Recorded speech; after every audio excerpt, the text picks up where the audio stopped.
ರೇಣುಕಾಸ್ವಾಮಿ ಕೊಲೆ ಕೇಸ್ನಲ್ಲಿ ದರ್ಶನ್ ಈಗ ಜೈಲಲ್ಲಿದ್ದಾರೆ. ದರ್ಶನ್ ನಂಬಿದಂತಹ ನಿರ್ಮಾಪಕರಿಗೆ ಇದು ದೊಡ್ಡ ಶಾಕ್ ಮೇಲ್ ಶಾಕ್ ಆಗ್ತಾ ಇದೆ. ನಿರ್ಮಾಪಕರಿಗೆ ಡೆವಿಲ್ ಚಿತ್ರದ ನಿರ್ಮಾಪಕರಿಗೆ ನಷ್ಟದ ಮೇಲ್ ನಷ್ಟ ಆಗ್ತಾ ಇದೆ. ಡೆವಿಲ್ ಚಿತ್ರದ ಚಿತ್ರೀಕರಣ ಆಗ್ತಾ ಇತ್ತು, ಇನ್ನು ಚಿತ್ರೀಕರಣ ಕಂಪ್ಲೀಟ್ ಆಗಿಲ್ಲ. ಆದ್ರೂ ಒಳಗೆ ರೇಣುಕಾಸ್ವಾಮಿ ಕೊಲೆ ಕೇಸ್ನಲ್ಲಿ ದರ್ಶನ್ ಜೈಲು ಪಾಲಾಗಿದ್ದಾರೆ. ಜೈಲಲ್ಲಿದ್ದಾರೆ 32 ದಿನದಿಂದ. ಎಲ್ಲಾ ಸರಿಯಾಗಿದ್ರೆ ಈ ಟೈಮಲ್ಲಿ ಆಸ್ಟ್ರೇಲಿಯಾದಲ್ಲಿ ಇರಬೇಕಾಗಿತ್ತು ದರ್ಶನ್. ಜೂನ್ 20ಕ್ಕೆ ಡೆವಿಲ್ ತಂಡ ಆಸ್ಟ್ರೇಲಿಯಾಕ್ಕೆ ಹೋಗಬೇಕಾಗಿತ್ತು. ಬ್ಯಾಂಕಾಕ್ಗೆ 60 ವೀಸಾ ಏರ್ ಟಿಕೆಟ್ ಅನ್ನ ಬುಕ್ ಮಾಡಲಾಗಿತ್ತು ಚಿತ್ರತಂಡದಿಂದ. ಒಟ್ಟು 30 ದಿನಗಳ ಶೆಡ್ಯೂಲ್ ಬ್ಯಾಂಕಾಕ್ನಲ್ಲಿ ಪ್ಲಾನ್ ಆಗಿತ್ತು. ಈ ಶೆಡ್ಯೂಲ್ಗಾಗಿರೋ ಬರೋಬ್ಬರಿ ವೆಚ್ಚ 30 ಕೋಟಿ. ದರ್ಶನ್ ಜೈಲು ಪಾಲಾಗಿದ್ರಿಂದ ಡೆವಿಲ್ ಶೂಟಿಂಗ್ ಬಂದ್ ಆಗಿದೆ. ಫಾರಿನ್ ಶೂಟಿಂಗ್ ಕ್ಯಾನ್ಸಲ್ ಆಗಿದ್ದು ನಿರ್ಮಾಪಕರೀಗ ಕಂಗಾಲಾಗಿದ್ದಾರೆ. ದರ್ಶನ್ ನಂಬಿ ಕಂಗೆಟ್ ಹೋಗಿದ್ದಾರೆ ನಿರ್ಮಾಪಕ ಮಿಲನ ಪ್ರಕಾಶ್. ರೇಣುಕಾಸ್ವಾಮಿ ಕೊಲೆ ಕೇಸ್ನಲ್ಲಿ ಜೈಲ್ ಸೇರಿರುವಂತಹ ದರ್ಶನ್ ಕೊಲೆ ಮಾಡಲಿಲ್ಲ ಅಂದ್ರೆ, ಈ ಕೇಸ್ನಲ್ಲಿ ಲಾಕ್ ಆಗ್ಲಿಲ್ಲ ಅಂತ ಹೇಳಿದ್ರೆ ಇಷ್ಟೊತ್ತಿಗಾಗ್ಲೇ ಅವರು ಆಸ್ಟ್ರೇಲಿಯಾದಲ್ಲಿ ಸಿನಿಮಾ ಶೂಟಿಂಗ್ ನಲ್ಲಿ ಬ್ಯುಸಿ ಇರಬೇಕಾಗಿತ್ತು. ಜೂನ್ 20ಕ್ಕೆ ಡೆವಿಲ್ ತಂಡ ಆಸ್ಟ್ರೇಲಿಯಾಗೆ ಹೋಗಬೇಕಾಗಿತ್ತು. ಅದಕ್ಕಾಗಿ 60 ವೀಸಾ ಏರ್ ಟಿಕೆಟ್ ಸಹ ಬುಕ್ ಮಾಡಲಾಗಿತ್ತು. ಒಟ್ಟು 30 ದಿನಗಳ ಸಿನಿಮಾ ಶೂಟಿಂಗ್ ನ ಶೆಡ್ಯೂಲ್ ಆಗಿತ್ತು ಅದು. ಆದ್ರೆ ಈಗ ರೇಣುಕಾಸ್ವಾಮಿ ಕೊಲೆ ಕೇಸ್ನಲ್ಲಿ ದರ್ಶನ್ ಜೈಲು ಪಾಲಾಗಿರುವಂತಹ ಹಿನ್ನೆಲೆಯಲ್ಲಿ ನಿರ್ಮಾಪಕರಿಗೆ ದೊಡ್ಡ ಲಾಸ್ ಆಗಿದೆ. ಈ ಬಗ್ಗೆ ಹೆಚ್ಚಿನ ಡೀಟೇಲ್ಸ್ ಕೊಡ್ತಾರೆ ನಮ್ಮ ಪ್ರತಿನಿಧಿ ವಿಜಯ್. ನೇರ ಸಂಪರ್ಕದಲ್ಲಿ ಜಾಯ್ನ್ ಆಗಿದ್ದಾರೆ. ವಿಜಯ್, ದರ್ಶನ್ ರೇಣುಕಾಸ್ವಾಮಿ ಕೊಲೆ ಕೇಸ್ನಲ್ಲಿ ಲಾಕ್ ಆಗಿ ಜೈಲಲ್ಲಿ ಇರಲಿಲ್ಲ ಅಂತ ಹೇಳಿದ್ರೆ ಇಷ್ಟೊತ್ತಿಗಾಗ್ಲೇ ಅವರು ಆಸ್ಟ್ರೇಲಿಯಾದಲ್ಲಿ ಚಿತ್ರೀಕರಣದಲ್ಲಿ ಬ್ಯುಸಿ ಆಗಬೇಕಾಗಿತ್ತು. ಹೀಗಾಗಿ ನಿರ್ಮಾಪಕರಿಗೆ ಎಷ್ಟು ದೊಡ್ಡ ಲಾಸ್ ಆಗಿದೆ ಇದರಿಂದಾಗಿ ಅಂತ? ಖಂಡಿತವಾಗೂ ಪ್ರಗತಿ, ದರ್ಶನ್ ಅವರು ಬ್ಯಾಂಕಾಕ್ನಲ್ಲಿ ಇರಬೇಕಾಗಿತ್ತು, ಆದರೆ ಇವತ್ತು ಬ್ಯಾರಕ್ನಲ್ಲಿ ಇದ್ದಾರೆ. ಯಾಕಂತಂದರೆ ರೇಣುಕಾಸ್ವಾಮಿ ಕೊಲೆ ಕೇಸ್ನಲ್ಲಿ ದರ್ಶನ್ ಅವರು ಅರೆಸ್ಟ್ ಆಗಿರುವಂಥದ್ದು ಸುಮಾರು 30-32 ದಿನಗಳಾಗೋಯ್ತು ಆಗಲೇ ಜೈಲು ಸೇರಿ. ಅವರಿಗೆ ಆಗಸ್ಟ್ 1ನೇ ತಾರೀಕುವರೆಗೂ ನ್ಯಾಯಾಂಗ ಬಂಧನ ಕೂಡ ಇರುವಂಥದ್ದು. ಆದರೆ ಇದಕ್ಕಿಂತ ಮುಖ್ಯವಾಗಿ ಗಮನಿಸಬೇಕಂದ್ರೆ ದರ್ಶನ್ ಅವರ ಸಿನಿಮಾ ಒಂದು ಪ್ಯಾಕೇಜ್ ಏನಿತ್ತು ಅದ್ರ ಬಗ್ಗೆ ಈಗ ಒಂದು ಸುದ್ದಿ ಆಗ್ತಿರೋದು. ಅದರಲ್ಲೂ ಕೂಡ ದರ್ಶನ್ ಅವರು ಆಸ್ಟ್ರೇಲಿಯಾ ಮತ್ತು ಬ್ಯಾಂಕಾಕ್ನಲ್ಲಿ ಜೂನ್ 21ನೇ ತಾರೀಕಿನಿಂದ 60 ದಿನಗಳ ಕಾಲ ಒಂದು ಶೂಟಿಂಗನ್ನು ಮಾಡಬೇಕಾಗಿತ್ತು. ಅದಕ್ಕೆ ಎಲ್ಲವೂ ಸಿದ್ಧತೆಗಳು ಕೂಡ ಆಗಿದ್ದು, ವೀಸಾ ರೆಡಿ ಆಗಿತ್ತು, ಜೊತೆಗೆ ಅಲ್ಲಿನ ಹೋಟೆಲ್ಗಳು ಬುಕ್ ಆಗಿದ್ದು, ಜೊತೆಗೆ ಫ್ಲೈಟ್ ಟಿಕೆಟ್ ಕೂಡ ಬುಕ್ ಆಗಿತ್ತು. ಈ ಒಂದು ಸಿನಿಮಾದ ಶೂಟಿಂಗ್ ಒಟ್ಟು ಬಜೆಟ್ 30 ಕೋಟಿ ಅನ್ನೋದು ಈಗಿರುವಂಥದ್ದು ಮಾಹಿತಿ. ಹಾಗಾಗಿ ಮಿಲನ ಪ್ರಕಾಶ್ ಅವರೇನು ಡೆವಿಲ್ ಸಿನಿಮಾ ನಿರ್ಮಾಪಕರಿದ್ದಾರೆ ಮತ್ತು ಅವರೇ ಕೂಡ ನಿರ್ದೇಶನ ಮಾಡ್ತಿರುವಂಥ ಒಂದು ಸಿನಿಮಾ ಇದು.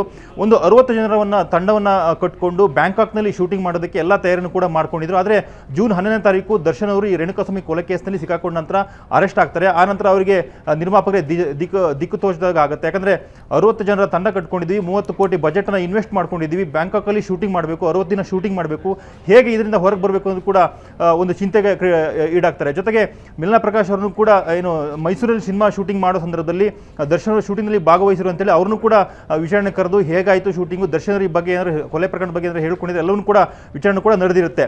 ಇದಾದ ನಂತರ ಈ ಒಂದು ಆರ್ಥಿಕ ಸಂಕಷ್ಟಕ್ಕೆ ಮಿಲನ ಪ್ರಕಾಶ್ ಅವರು ಸಿಕ್ಕಾಕೊಳ್ತಾರೆ. ಹೇಗೆ ಹೊರಗೆ ಬರಬೇಕು ಅನ್ನೋದು ಕೂಡ ಇವತ್ತಿಗೂ ಕೂಡ ಅವರಿಗೊಂದು ಸಮಸ್ಯೆ ಆಗಿರುವಂಥದ್ದು. ಯಾಕಂದರೆ 30 ಕೋಟಿ ಇನ್ವೆಸ್ಟ್ಮೆಂಟ್ ಅಂದರೆ ಸುಮ್ಮನೆ ಚಿಕ್ಕ ಬಜೆಟ್ ಅಲ್ಲ, ತುಂಬ ದೊಡ್ಡ ಬಜೆಟ್. ಅಂದರೆ ಒಂದು 2 ಸಿನಿಮಾ ಮಾಡ್ಬೋದು. ಅಂದರೆ ಹೊಸ ಹೀರೋಗಳು ಯಾರು ಬರ್ತಾರೆ ಅವರು ಒಂದು 2 ಸಿನಿಮಾಗಳನ್ನು ಮಾಡುವ ಅಷ್ಟು ದೊಡ್ಡ ಬಜೆಟ್ ಅದು. ಹಾಗಾಗಿ ಈ ಒಂದು ಆರ್ಥಿಕ ಸಂಕಷ್ಟದಲ್ಲಿ ಈಗ ಮಿಲನ ಪ್ರಕಾಶ್ ಅವರು ಇರುವಂಥದ್ದು.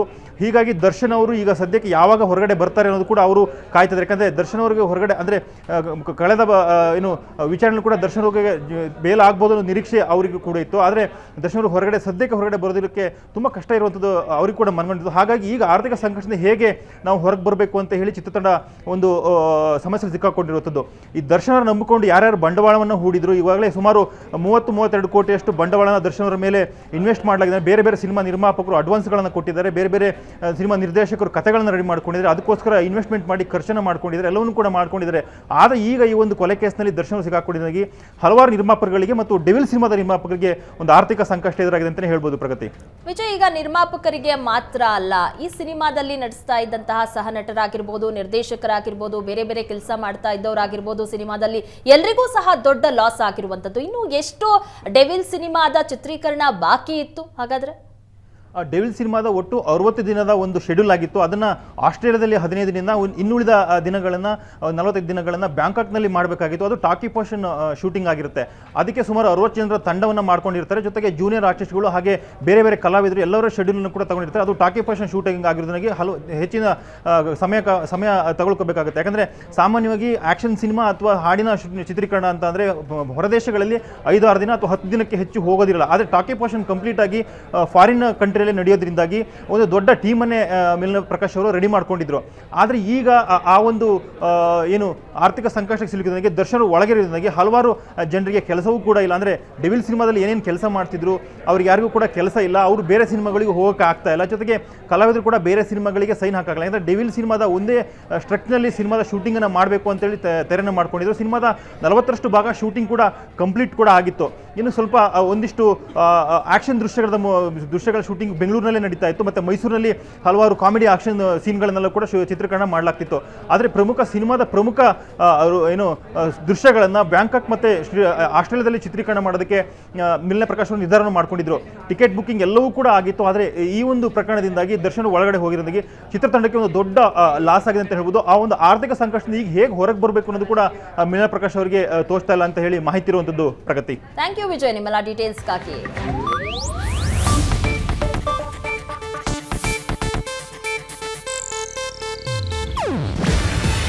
ಇದು ಏಷ್ಯಾನೆಟ್ ನ್ಯೂಸ್ ನೆಟ್ವರ್ಕ್ ಪ್ರಸ್ತುತಿ.